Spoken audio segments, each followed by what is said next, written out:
بسم اللہ الرحمن الرحیم۔ چلیں جی، حریم ناصر تیار ہیں؟ آج ہم واقفیت عامہ جنرل نالج پڑھنے لگے ہیں اور اس میں باب نمبر 4 ہم پڑھیں گے۔ اور اوپر جو ہے وہ عنوان لکھا ہوا ہے، کیا لکھا ہوا ہے؟ قائد اعظم محمد علی جناح رحمۃ اللہ علیہ۔ یہ اوپر اردو میں لکھا ہوا ہے اور نیچے انگلش میں لکھا ہوا ہے قائد اعظم محمد علی جناح۔ ٹھیک ہے، تو ان کے بارے میں آج ہم پڑھیں گے اور ساتھ ساتھ ہم باتیں کریں گے، ہم سیکھیں گے۔ ٹھیک ہے، قائد اعظم راحہ اوپر لکھا ہوا ہے، اس کا مطلب ہے رحمۃ اللہ علیہ، اور یہ دعا دینے کے لیے استعمال ہوتا ہے رحمۃ اللہ علیہ۔ جب ہم کہتے ہیں فوت شدہ کے لیے، زندہ کو نہیں کہتے ہم، ٹھیک ہے، فوت شدہ کے لیے یہ استعمال کرتے ہیں یہ لفظ۔ اور رحمۃ اللہ علیہ پورا لفظ لکھنے کے بجائے ساتھ راحہ لکھ دیتے ہیں، مطلب رحمۃ اللہ علیہ کا اصل نام محمد علی جناح تھا۔ آپ 25 دسمبر 1876 کو کراچی میں پیدا ہوئے۔ کراچی کس کا شہر ہے؟ ہمارے پاکستان کا سب سے بڑا شہر ہے۔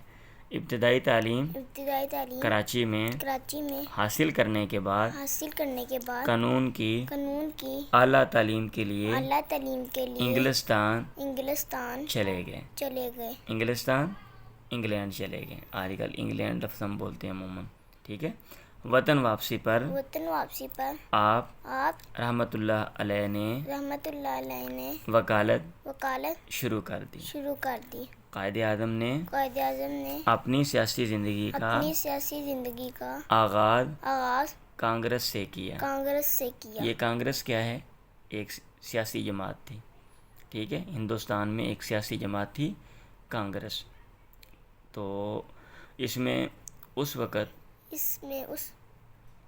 اس وقت انگریز بھی تھے اور مسلمان بھی تھے۔ تو قائد اعظم جو ہیں وہ پہلے کانگریس میں اور پھر بعد میں مسلمانوں کی جماعت تھی جس کا نام تھا مسلم لیگ، تو پھر وہ مسلم لیگ میں وہ آ گئے۔ ٹھیک ہے، اس وقت ہندوستان انگریزوں کے قبضے میں تھا۔ انگریز کہاں سے آئے تھے؟ انگلستان سے آئے تھے۔ وہ انگریزوں کا ملک کون سا ہے؟ انگلستان۔ اور وہ ادھر آ گئے تھے ہمارے ملک میں، یعنی ہندوستان میں۔ آج یہ پاکستان اور انڈیا الگ الگ ہیں، تو اس وقت یہ اکٹھے تھے، ان دونوں کا نام تھا ہندوستان۔ ٹھیک ہے، آپ رحمۃ اللہ علیہ چاہتے تھے کہ ہندو اور مسلمان مل کر ملک کو انگریزوں سے آزاد کرائیں۔ کیوں آزاد کروانا تھا؟ کیونکہ دوسرے لوگ ہمارے اوپر حکومت کر رہے تھے۔ ٹھیک ہے، تو ایک ملک کے اندر جو لوگ رہتے ہیں ان کا رائٹ ہوتا ہے کہ وہ خود حکومت کریں، اور اگر دوسرے لوگ کسی ملک میں حکومت کرتے ہیں تو وہ کیا کرتے ہیں؟ پھر وہ ناجائز فائدہ اٹھاتے ہیں، ان کی جو چیزیں ہیں وہ چھین لیتے ہیں اور لوگوں کو ان کے حقوق نہیں دیتے۔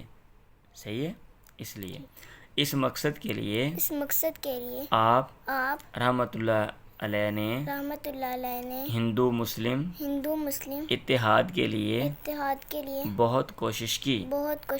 جلد ہی آپ رحمۃ اللہ علیہ کو یہ احساس ہوا کہ انگریزوں سے آزادی حاصل کرنے کے بعد ہندوستان میں مسلمانوں کے حقوق محفوظ نہیں ہوں گے۔ مطلب یہ ہے کہ انگریز جب چلے جائیں گے نا تو پھر بھی مسلمان جو ہیں وہ ان کے حقوق نہیں ملیں گے۔